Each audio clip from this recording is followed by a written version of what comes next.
As a married couple, are you juggling between work, being a husband, a wife, an effective parent, and also a load of household responsibilities?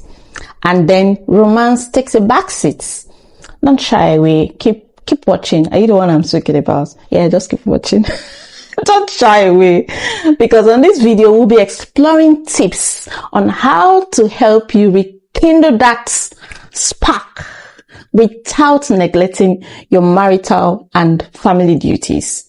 Yes, there can be a balance, but finding that balance has to be intentional.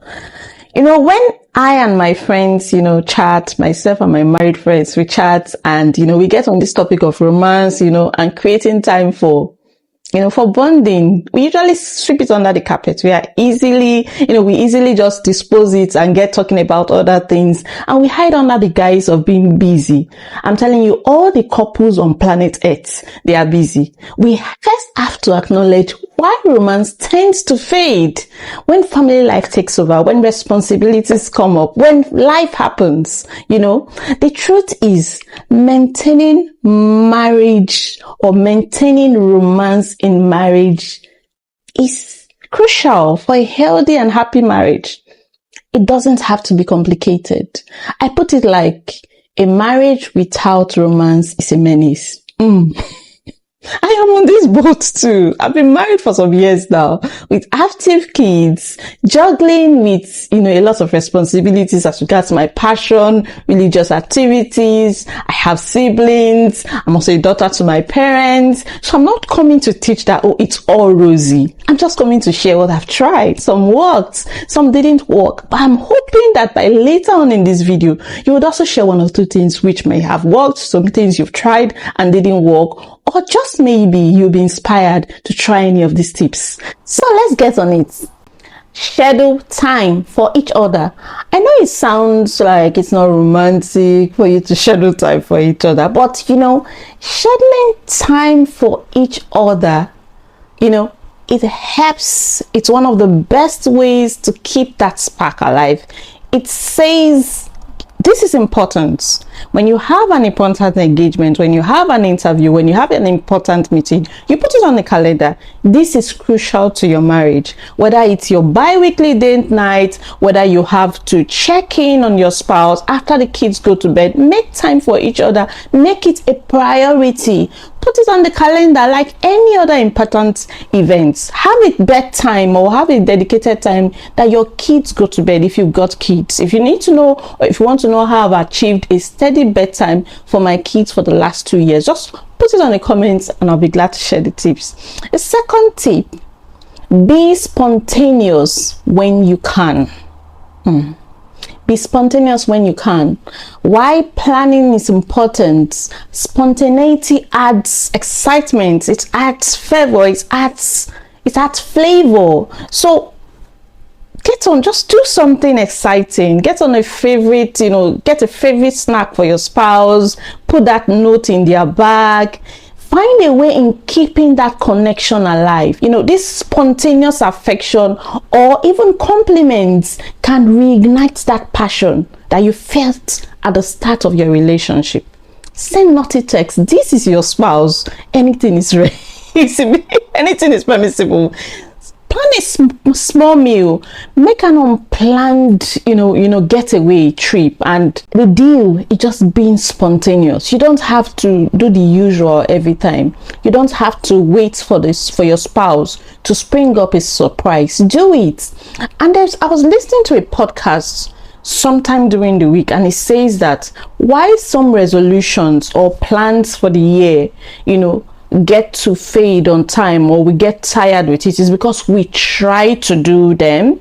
If you really want to do something that most especially is it's not easy for you, or you're gonna drag yourself to do it, instead of trying to do it, why not train yourself to do it? Because when you're training yourself, you're seeing the goal ahead of you, and then it's not easy. You're not easy to dispose of that idea. You keep training yourself to do it, and then consistency builds up. The more you're consistent at it, it becomes a routine. It becomes a habit, and it gets easier as you go on with it. So while making this video, I discovered I didn't share a book. There's been a book that I have read for, I think, over 3 years now, and the book is about date nights. I'm going to put the link up there. This is the book you should get. Now, one thing about date nights or creating time in marriage is that sometimes you need to learn it. There is not saying I don't know how to do it. There is always a time or a chance to learn. I'm going to put a link up for this book. This book talks about date nights, how you can plan it with little or no money, because that's the first thing that people get on. Oh, I don't have money, I don't have time. How you can make your schedule into making out time for your spouse with date nights, with every other bonding ideas. I'm going to share the link on the book. It also has a date night calendar, a date night calendar of how you can plan all ideas for 31 date night ideas. So I'm putting the link up there. Check it on Amazon. Wherever you are, you can purchase this book. It's a game changer.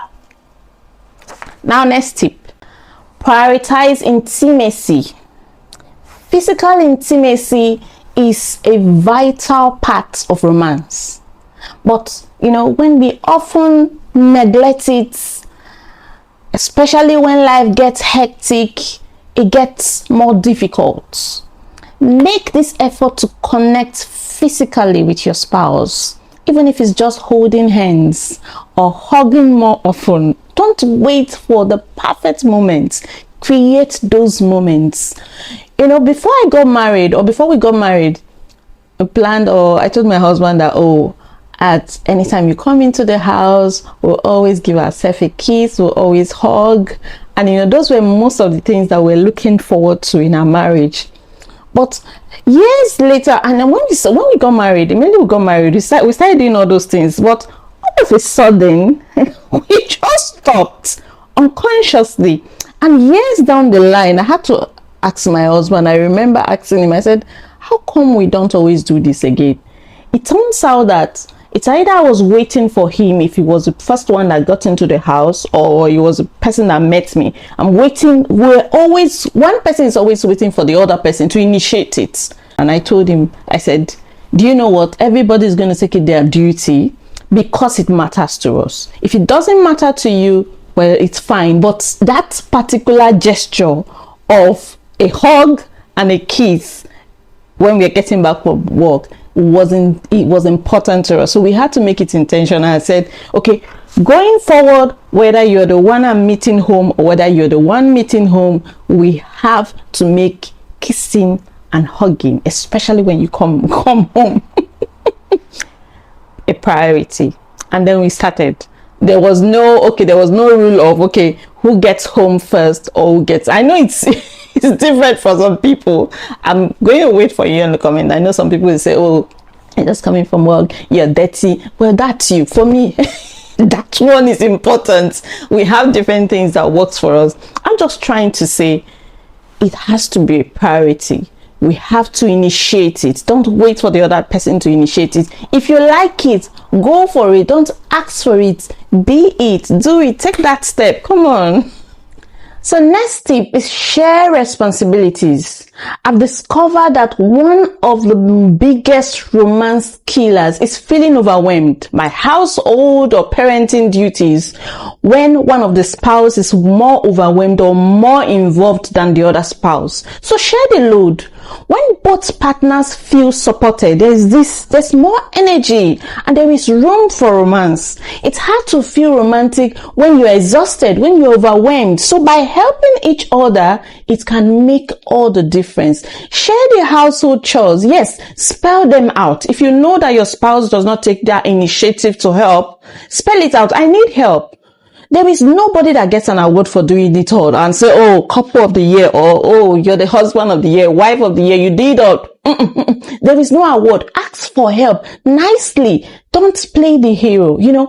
Keeping romance alive. It takes effort. It takes effort. It has to be a priority, but it's so worth it for your relationship. So what are some of the ways that you and your spouse keep the spark going? Remember, a marriage without romance is a menace. Yes, I said it. So share with me, what are some of the ways you and your spouse keep the spark going? Watch this next video and maybe, just maybe, you'll be inspired. I'll catch you there.